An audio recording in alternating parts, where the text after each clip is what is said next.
নমস্কার বন্ধুরা, আজকে আমি তোমাদের সঙ্গে শেয়ার করব ওরিও কেক। তো চলো তাহলে শুরু করা যাক। তোমরা আমার মতো বাড়িতে এরকম সুন্দর নিরামিষ ওরিও বিস্কিট দিয়ে কেক বানাতে চাও, তাহলে এই রেসিপিটা ফলো করো। তো চলো তাহলে রেসিপিটা শুরু করা যাক। আমি কিন্তু এখানে 5 প্যাকেট ওরিও বিস্কিট নিয়েছি। ওরিও বিস্কিট দুই রকমের পাওয়া যায়, একটা কিন্তু ভিতরের ক্রিমটা চকলেট কালারের হয় আর একটা কিন্তু সাদা কালারের হয়। তো আমি সাদা কালারের ক্রিমটাই নিয়েছিলাম। তো দেখো, সাদা ক্রিমের যে অংশটা সেটা কিন্তু বাদ দিয়ে একটা বাটিতে রেখে দিচ্ছি আর বিস্কিটগুলো আলাদা করে নিচ্ছি। তো ক্রিমটা পুরো আলাদা করে নিয়েছি, দেখতেই পাচ্ছ। এবার কিন্তু বিস্কিটগুলো ভেঙে নেব, ভেঙে কিন্তু আমি এটাকে গুঁড়ো করে নেব। তো দেখতেই পাচ্ছ সমস্ত বিস্কিট ভেঙে নেওয়া হয়ে গেছে। এবার মিক্সিং জারে দিয়ে কিন্তু আমি এটাকে একদম ডাস্ট করে নিচ্ছি। তো হয়ে গেছে, এইভাবে কিন্তু সমস্তটা আমি ডাস্ট করে নিচ্ছি। তো দেখতেই পাচ্ছ এখানে কিন্তু বিস্কিটগুলো গুঁড়ো করা হয়ে গেছে। এবার এর মধ্যে কিন্তু মিশিয়ে দেব 3-4 চামচ মতো সুগার পাউডার। তো দেখতেই পাচ্ছ এখানে কিন্তু চিনিটাও গুঁড়ো করে রেখেছিলাম। তো সুগার পাউডার আমি এখানে 4 চামচ দিয়ে আমি ভালো করে বিস্কিটের গুঁড়োর সঙ্গে কিন্তু মিশিয়ে নিচ্ছি। আর এই রেসিপিটা যে কি সহজ, তোমরা এই আমার ভিডিওটা দেখলেই বুঝতে পারবে। তারপর আমি এখানে উষ্ণ গরম দুধ অল্প অল্প করে দেব আর মেশাবো। একবারে কিন্তু ঢেলে দিতে যাবে না বন্ধুরা, তাহলে কিন্তু খুবই পাতলা হয়ে যাবে, যে কারণে অল্প অল্প করে দেব। তোমাদের কাছে যদি ইলেকট্রিক বিটার থাকে তাহলে কিন্তু খুবই ভালো হয়। এই যে আমি যেরকম ইলেকট্রিক বিটারে করে কিন্তু সমস্তটা একদম ব্লেন্ড করে নিচ্ছিলাম। আর তোমাদের কাছে যদি ইলেকট্রিক বিটার না থাকে তাহলে কিন্তু হ্যান্ড ব্লেন্ডার যদি ঘরে থাকে হ্যান্ড ব্লেন্ডার দিয়ে করতে পারো। আর হ্যান্ড ব্লেন্ডারও যদি না থাকে তাহলে কাঁটা চামচ বা নর্মাল চামচ দিয়েও করতে পারো। তো দেখো, ব্যাটারের থিকনেসটা কিন্তু ঠিক এই রকম হবে। তো সবটা ব্যাটার গোলানো হয়ে যাওয়ার পর সবশেষে কিন্তু দিয়ে দেবো এখানে 1 প্যাকেট ইনো। আর ইনোটা দিয়ে ওপর দিয়ে একটু দুধ দিয়ে দেবো। দুধটা দিয়ে কিন্তু আবার ইলেকট্রিক বিটারে করে ভালো করে বিট করে নেব, যাতে ব্যাটারটা খুব সুন্দর হয়ে যায়। ইনোটা কিন্তু সুগার পাউডারের সঙ্গে একসঙ্গে দেবে না, এরকম আমার মতো একদম লাস্টেই দেবে। তো সব শেষে যেটা দিতে হবে সেটা হচ্ছে তোমাদের ফেভারিট যে এসেন্স, মানে চকলেট এসেন্সও দিতে পারো আর ভ্যানিলা এসেন্সও দিতে পারো, যে যার যেটা পছন্দ। তো আমি একটু ভ্যানিলা এসেন্স দিয়ে দিয়েছি। এবার আমি একটা কেক মোল্ড নিয়েছি, যেটার মধ্যে আমি কেকটা বানাবো। কেক মোল্ডের মধ্যে কিন্তু অনেকে বাটার পেপার দেয়। বাটার পেপারটা অ্যাভেলেবেল না থাকলে আমার মতো এরকম কিন্তু সাদা তেল দিয়ে ওপর দিয়ে একটু ময়দা ছড়িয়ে পুরো মোল্ডটার মধ্যে কিন্তু লাগিয়ে নিতে হবে এই ময়দাটা। তো দেখতেই পাচ্ছ এখানে কিন্তু রেডি করে নিয়েছি। এবার পুরো ব্যাটারটা ঢেলে দেবো মোল্ডের মধ্যে। ব্যাটারটা ঢালার পর কিন্তু এভাবে একটু নাড়িয়ে নেব যাতে ভেতরের বাবলসগুলো না থাকে। তো তারপর একটা কড়াইয়ের মধ্যে একটা স্ট্যান্ড দিয়ে বসিয়ে দেব এই মোল্ডটা। এবার তারপর ঢাকা দিয়ে দেব। আর ঢাকনার যে ছিদ্রটা আছে ওটা কিন্তু একটা পেপার দিয়ে মুড়ে এরকমভাবে আটকে দেব, যাতে ভেতর থেকে বাষ্পটা না বেরিয়ে যায়। তো চলো এটা কিন্তু 25-30 মিনিট মতো রাখবো। তো অন্যদিকে কিন্তু আমি এদিকে একটা মিল্ক সিরাম বানিয়ে নেব, যেটার জন্য আমি হালকা উষ্ণ গরম দুধ নিয়েছি। তার মধ্যে কিন্তু সুগার পাউডার দিয়ে দিচ্ছি 3 চামচ মতো। এবার কিন্তু এটা আস্তে আস্তে গুলে নেব। আর কিছুক্ষণ মানে ভালো মতো গোলানো হয়ে গেলে আবার সুগার পাউডার দেব, আবার গুলিয়ে নেব। এইভাবে কিন্তু কিছুটা মেশাবো, আবার দেব। এইভাবে কিন্তু 3-4 বার করে দিতে হবে পাউডার। আর দেখো কালারটা কিন্তু চেঞ্জ হয়ে আসছে। আর তারপরে কিন্তু এটা মেশানো হয়ে গেলে কালারটা চেঞ্জ লাগছে, দেখতেই পাচ্ছ। যেহেতু এটা উষ্ণ গরম দুধ ছিল, এটাকে কিন্তু ঠান্ডা করে নিতে হবে সিরামটা। তার জন্য কিন্তু এটা একটু ফ্রিজে রাখতে হবে, নর্মাল ফ্রিজে রেখে একটু ঠান্ডা করে নেব। তো চলো এটা রেখে দিয়ে আসি। আর অন্যদিকে কিন্তু যে বিস্কিট থেকে যে ক্রিমগুলো বার করেছিলাম, তো সেইগুলোর মধ্যে একটু সামান্য উষ্ণ গরম দুধ দিয়ে দেব।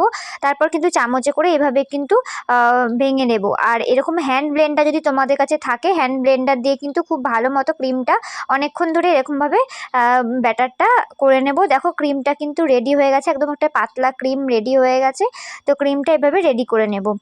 তো চলো এবার কিন্তু মেন ক্রিমটা মানে বানাবো, আমি তোমাদের বানিয়ে দেখাবো, যেটা হচ্ছে বাটার ক্রিম। এখানে আমি একটা মাখন নিয়েছি। তো বাটারটা নিয়ে কিন্তু আমি এখানে একটাই নিয়েছি। তোমাদের যদি বেশি ক্রিম দরকার হয় তাহলে কিন্তু দুটো বাটার নিয়ে নিতে পারো। তো দেখতেই পাচ্ছ এখানে আমি হ্যান্ড ব্লেন্ডারও আছে। আর যদি তোমাদের বিটার থাকে, ইলেকট্রিক বিটার, তাহলে তো খুবই ভালো হয়। তাহলে বিটারে করে আর কি তাড়াতাড়ি করে ফেলতে পারবে, কিন্তু হ্যান্ড ব্লেন্ডার দিয়ে করলে অনেকক্ষণই টাইম লেগে যাবে। যাই হোক, তারপরে কিন্তু বিটারে করে একটু বিট করে নেব। আর যেহেতু আমার পাত্রটা একটু হয়ে গেছে ছোট, তাই জন্য কিন্তু ছড়িয়ে যাচ্ছে। তোমরা কিন্তু একটু বড় পাত্রের মধ্যেই করো। তো যাই হোক, এখানে কিন্তু বিট করব। আর একটা স্প্যাচুলার সাহায্যে কিন্তু মাখনগুলো মানে বাটারটা কিন্তু এক জায়গায় করে তারপর বিটটা করতে হবে, না হলে ছড়িয়ে গেলে কিন্তু বিটটা খুব একটা ভালো হবে না। যে কারণে এক জায়গায় করে করে নেব আর এরকম বিট করব। করব। বিট করতে গেলে কিন্তু ছড়িয়ে যাবে, কিন্তু স্প্যাচুলারে করে এরকমভাবে এক জায়গায় করে নিতে হবে। যাই হোক, এভাবে কিন্তু আমি অনেকক্ষণ ধরে বিট করব, যেহেতু মাখনটা আর কি হলুদ কালারের হয়, এটা যতক্ষণ না সাদা কালার হচ্ছে ততক্ষণ কিন্তু বিট করতেই হবে। তো দেখো এখানে অল্প অল্প কিন্তু সুগার পাউডার দিয়ে দিচ্ছি আর বিট করছি। তো কিছুক্ষণ পর দেখো বাটারের কালারটা কিন্তু চেঞ্জ হয়ে আসছে। এবার কিন্তু এর মধ্যে দিয়ে দেবো যে মিল্ক সিরামটা বানিয়ে রেখেছিলাম দুধ দিয়ে, তো সেই সিরামটা দেব আর বিট করব। এটা কিন্তু অনেকক্ষণ ধরে বিট করতে হবে, যেহেতু আমি ইলেকট্রিক বিটারে বিট করছি তাই জন্য কিন্তু খুব একটা বেশি আমার সময় লাগবে না। হ্যান্ড ব্লেন্ডারে করলে কিন্তু অনেকক্ষণই সময় লেগে যাবে। আমি প্রথমবার কিন্তু হ্যান্ড ব্লেন্ডারে করেছিলাম, তখন আমার অনেকটাই টাইম লেগে গেছিলো। এবার না থাকলে কি করবে, হ্যান্ড ব্লেন্ডারেই তো করতে হবে না। যাই হোক, তারপর কিন্তু এটা এইভাবে অনেকক্ষণ করার পর রেডি করে নিয়েছি। এবার কেকটা রেখে নেব একটা টুথপিক দিয়ে। টুথপিকটা এরকম মানে কেকের মধ্যে দিয়ে দেখব প্লেন আসছে কিনা। যখন দেখতে পাচ্ছি প্লেন আসছে তার মানে হয়ে গেছে, আর যদি লেগে থাকতো তাহলে কিন্তু ওটা আরেকটু হতে দিতাম। তো কেকটা নামিয়ে রেখে এদিকে ক্রিমটাও কিন্তু আমি একটা পাত্রের মধ্যে নিয়ে নিচ্ছি। ক্রিমটা কিন্তু খুব সুন্দরভাবে তৈরি হয়ে গেছে, তোমরা দেখেই বুঝতে পারছো। আর এটা কিন্তু একদম হোয়াইট কালারের হয়ে গেছে। আর যেহেতু বাটারটা হলুদ কালার ছিল, তোমাদের তো বললামই, মানে অনেকক্ষণ বিট করার পর কিন্তু এরকম কালারটা চলে আসবে, সুন্দর একটা ক্রিম রেডি। তো চলো এবার কিন্তু আমি একটা চকলেট ক্রিম বানাবো। এই যে বাটিটা দেখতে পাচ্ছ, মানে একটা কাচের বাটি, তো এটার মধ্যেই করব। প্রথমে কিন্তু আমি চকলেটটা নিয়ে আমি এভাবে কেটে নিচ্ছিলাম। তারপর দেখলাম যে এটা করতে গেলে অনেকটা টাইম লেগে যাচ্ছে। তোমাদের হাতে যদি শর্ট টাইম থাকে তাহলে কিন্তু চকলেটটা ভেঙে ভেঙে দিয়ে দিতে পারো। যাই হোক, তারপরে কিন্তু আমি ভেঙে ভেঙে দিয়ে দিচ্ছিলাম। তো মানে এরকম করে করতে গেলে কাটতে গেলে অনেকটাই লেট হয়ে যাবে আমার, যেহেতু খুবই তাড়াহুড়ো ছিল, তাই জন্য কিন্তু এরকমভাবে গোটা গোটাই ভেঙে ভেঙে দিয়ে দিচ্ছিলাম। আর তার মধ্যে দিয়ে দেবো সামান্য একটু দুধ। এবার কিন্তু একটা কড়াইয়ের মধ্যে জল দিয়ে তার মধ্যে স্ট্যান্ড বসিয়ে কাচের বাটিটা বসিয়ে দেব। আর আস্তে আস্তে আঁচটা দিতে মানে হতে থাকবে, আর কিন্তু এদিকে চকলেটটা গলতে থাকবে দুধের সাথে। তো দেখতেই পাচ্ছ চকলেটটা কিন্তু আস্তে আস্তে গলছে, এটা কিন্তু নাড়িয়ে যেতে হবে কনস্ট্যান্ট। তো তারপর দেখো কালারটা একদম চেঞ্জ হয়ে আসছে, মানে চকলেটের যে কালারটা সেটা কিন্তু একটা ক্রিমের মতো তৈরি হয়ে আসছে। তো একটা লিকুইড একটা ক্রিম তৈরি করলাম, এটাও কিন্তু আমার গার্নিশিংয়ের জন্য লাগবে। তো চলো এবার কিন্তু আমি কেকটা রেডি করব। কেকটা কিন্তু এখানে আমি তুলে নেব, আর খুব সুন্দরভাবে কিন্তু উঠে যাচ্ছে কেকটা, তোমরা দেখতেই পাবে। দাঁড়াও, তো কেকটা তো রেডি হয়ে গেছে। দেখো এখানে কত সুন্দর স্পঞ্জের মতো একদম নরম হয়েছে কেকটা। এবার কিন্তু কেকটা মাঝখান থেকে আমি দুটো ভাগ করে নেবো, একটা সাদা সুতোর সাহায্যে কিন্তু আমি এভাবে কেটে নেব। কেকটা আমি এরকম দুভাগে ভাগ করে নিলাম। তো এবার কিন্তু কেকটা আমি ওপর থেকে আর কি সুন্দর করে সাজিয়ে নেব। সেটার জন্য কি কি করতে হবে সেটা তোমাদের দেখাই। একটা বাটির মধ্যে কিন্তু একটু জল নিয়ে নিচ্ছি, আর একটু সুগার পাউডার নিয়ে নিচ্ছি। তো একটা সুগার সিরাম বানিয়ে নিলাম। তো দেখতেই পাচ্ছ এখানে কিন্তু এবার কেকটা আমি সুন্দর করে রেডি করব। তো চলো তোমরা দেখতে থাকো। প্রথমে কিন্তু একটা ফোল্ডের উপরে এরকম সুগার সিরাম দিয়ে নিচ্ছি। সুগার সিরামটা দেওয়া হয়ে গেলে যে বিস্কিটের ক্রিমটা বানিয়ে রেখেছিলাম একদম পাতলা যে ক্রিমটা, সেটা কিন্তু দিয়ে নেব এর উপর। তো দেখতেই পাচ্ছ এখানে কিন্তু ক্রিমটা পুরোটা লাগিয়ে নিয়েছি। লাগিয়ে নেওয়ার পর আমি যে বাটার ক্রিমটা তৈরি করেছি এর উপর কিন্তু এবার অল্প করে বাটার ক্রিমও লাগিয়ে নেব।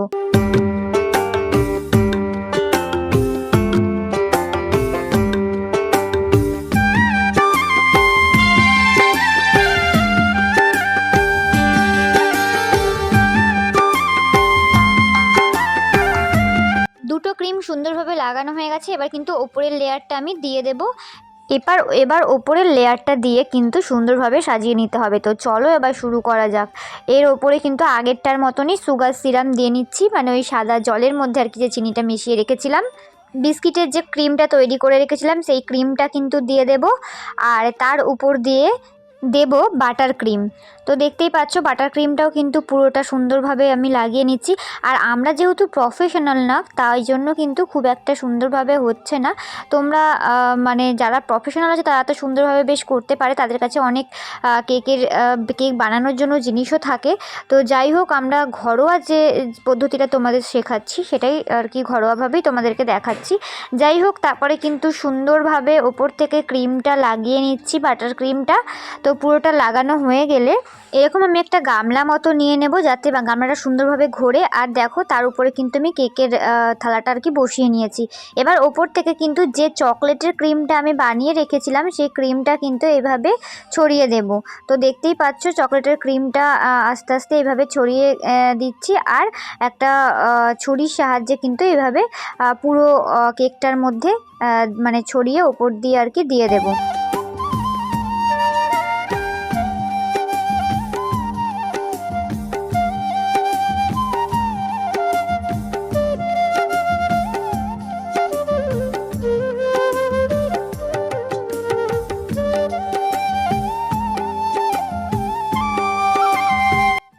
এবার আমি এরকম একটা কাগজ নিয়ে নেব, দেখো, আর একটা নোজেল বানিয়ে নিয়েছি। নোজেল বানানোর ভিডিওটা তোমরা যদি দেখতে চাও, আমার আরেকটা কেক বানিয়েছি ওরিও বিস্কিট দিয়ে, সেই ভিডিওটার মধ্যেও কিন্তু নোজেল বানানোর মানে ক্লিপটা দিয়ে দিয়েছি। সেই ভিডিওটা তোমরা দেখতে চাইলে আমার ডেসক্রিপশানে লিঙ্ক দিয়ে দিচ্ছি, তোমরা গিয়ে কিন্তু দেখে নিতে পারো। তো দেখো, তারপর কিন্তু আমি এখানে একটা কাগজের উপর এইভাবে কিন্তু ড্র করে নেব একটা ক্রিম দিয়ে। তো দেখতেই পাচ্ছ এখানে ড্র করা হয়ে গেছে, তার উপর দিয়ে কিন্তু চকলেটগুলো দিয়ে দেবো, মানে চকলেটের যে একটা ক্রিম বানিয়ে রেখেছিলাম তোমাদের তো দেখালাম, তো সেটা কিন্তু উপর দিয়ে একটু এরকমভাবে ছড়িয়ে দেবো। তারপর এটাকে এভাবে মুড়ে ওটা গার্ডার দিয়ে কিন্তু আটকে নেব, আর এটা রেখে দেবো ডিপ ফ্রিজে কিছুক্ষণের জন্য। তো ডিপ ফ্রিজে রাখলে কিন্তু এটা পুরো জমে যাবে, তারপর কিন্তু আমাদের কেকের উপরে গার্নিশিং করতে সুবিধা হবে। যে কারণে আমরা কিন্তু এভাবে দুটো বানিয়ে নিচ্ছি, দুটো বানিয়ে কিন্তু রেখে দেবো ডিপ ফ্রিজের মধ্যে। এবার এইরকম একটা নোজেল বানিয়ে নিয়েছিলাম, সেটাও কিন্তু দুধের প্যাকেটের মধ্যে এইভাবে ভরে নেব, যাতে ক্রিমটা ভালো মতো ভরা যায়। তো দেখো এর মধ্যে কিন্তু এবার ক্রিমটা ভরে নেব, যে বাটার ক্রিমটা তৈরি করেছিলাম সেই বাটার ক্রিমটা কিন্তু এর মধ্যে ভরে নেব। এবার এইভাবে কিন্তু ক্রিমটা মানে কেকের উপরে এইভাবে এঁকে নেব, যে যেরকম পছন্দ করো সেভাবে করে নিও। যেহেতু আমাদের কাছে নোজেল ছিল না, তাই এইভাবেই বানিয়েছি আর কি। আর এক সাইডে কিন্তু পুরো ক্রিমটা মানে কেকের উপরেই দিয়ে দেব, মানে হাফটা পুরোটা কেকের উপরেই দিয়ে দেব। তো চলো তাহলে কেকটা কীভাবে সাজাই তোমরা একটু দেখতে থাকো।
So finally homemade cake ready, Oreo cake. তোমাদের কেমন লাগছে দেখতে অবশ্যই কমেন্টস করে জানিও। যেহেতু হোমমেড কেক সে কারণে কিন্তু খুব একটা ভালো করতে পারিনি, কিন্তু তোমাদেরকে দেখাই লুকসটা কেমন হয়েছে। তোমরাও একটু দেখো, দেখে কমেন্ট করে জানিও কেমন হয়েছে। আর খেতে তো সত্যি দুর্দান্ত হয়েছিল, একদম নিরামিষ ডিম ছাড়া। আর চলো তোমাদের এবার কেটে দেখাই কেকটা ভিতরটা কতটা সুন্দর হয়েছে। আর সত্যি বলতে বাড়িতে বানানো কেক খুবই সুন্দর হয়েছিল, তোমরাও কিন্তু এইভাবে ট্রাই করতে পারো, তাই জন্য কিন্তু তোমাদের সঙ্গে ভিডিওটা শেয়ার করলাম। আর এই ভিডিওটা তোমাদের কেমন লাগলো অবশ্যই কিন্তু কমেন্টস করে জানাতে ভুলো না বন্ধুরা। তো চলো দেখো এখানে কিন্তু কেকটা কেটে নিয়েছে, আর ভিতরটাও কিন্তু কতটা সুন্দর হয়েছে, যেহেতু সেকেন্ড লেয়ারেও আরেকটা দিয়েছিলাম ক্রিম, সে কারণে কিন্তু খেতেও বেশ টেস্টি হয়েছিল। তো চলো আজকে ভিডিওটা এইটুকুই, সবাই ভালো থেকো, সুস্থ থেকো, নেক্সট ভিডিওতে দেখা হচ্ছে।